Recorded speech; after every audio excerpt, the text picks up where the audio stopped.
Oh, I'm sorry. I didn't see you there. Okay, y'all. Please forgive me for being so corny. It's good to see you again, and I trust that you're glad to see me again. Um, so if you haven't guessed by now, I'm talking about another book today, and like the other videos that I've made about books and literature, I'm not going to be giving a book review per se, just my thoughts and opinions and some commentary, right? So without further ado, let me go ahead and introduce this book. So this is The Beacon at Alexandria by Gillian Bradshaw. And this is actually the only book by Gillian Bradshaw that I've ever read. And I'm not even sure if this is an incredibly popular work, to be honest.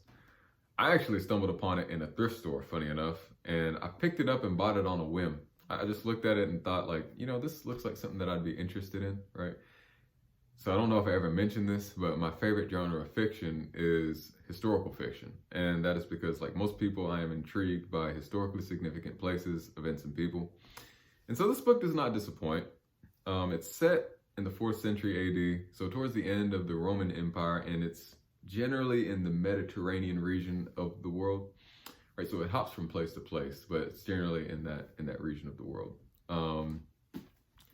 So yeah, there are some, as far as real circumstances, real events, real people, there are some interesting layers to the story, and the protagonist encounters and experiences what I find to be several thought-provoking and engaging circumstances or predicaments. Yeah, let's use that word. Predicaments would be a good word. So, without further ado, I guess I can go ahead and delve into the actual content of it. And like I said, not a book review, not going to give a lot of details. It's also worthy to note that I read this book several years ago, actually, and I'm just now making a video about it. I don't know, I just kind of got to thinking about some of my favorite books, and this book would definitely be among some of my favorite books. And that is because in addition to being an engaging story, it is also incredibly, I've already used the word thought-provoking, but I can't really find another word that would capture what I mean by a work that sort of prompts introspection and consideration of certain things, right? That prior to exposure, I wasn't really pondering. Okay. So this book is basically a book about womanhood, in my opinion. Okay. So it's a book about becoming a woman. Now, obviously, I'm not a woman. And while I would recommend this book to anyone, I do think that it is especially valuable for women, and in particular, young women, right? Because it's about a young girl who has a passion and a desire to practice medicine, but she is limited by the society and the era in which she lives, right? Because she is a woman, she's forbidden from practicing medicine. And so she goes to great lengths and incurs great risks in order to pursue her dream and in order to be true to herself, right? So she actually goes about doing this in a very clever way. And I'm not going to mention it because I don't want to spoil the story for one. And again, I kind of don't remember the details all that great, but let's just say that she finds a way to conceal her identity as a woman, right? And so this story is heavily based on adventure. She travels to various places and eventually becomes a very competent physician. Actually, she becomes like the best physician in all of her circles. And so in more ways than one, she is the GOAT, the greatest of all time, right? She's incredibly likable, incredibly inspiring, right? Just because of her attitude and her outlook and her passion and her courage. And although, right, this is a fictional work, it's not a true story, I do think that we can all draw parallels between this book, the theme of it, the quality of it, the timelessness of it, and sort of compare it to ourselves, right? And that's what I was kind of getting at when I mentioned thought-provoking and introspection earlier.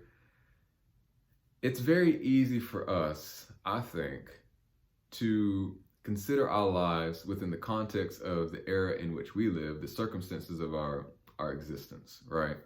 And we say to ourselves, or others tell us, that we can't do something, we can't be something. There's always an excuse as to why something can't get done, as to why we cannot change. But this story sort of opens up the mind to the possibility that, you know what, maybe through ingenuity, maybe through courage, maybe through love and being true to the self, maybe there is a way, right? And fortunately, this story does have a happy ending, right? So she gets to live out her dream and pursue her passion, and she is not killed for it, or not. Well, she does end up in she does end up in some sticky situations. I'll put it that way, but it has a happy ending, right?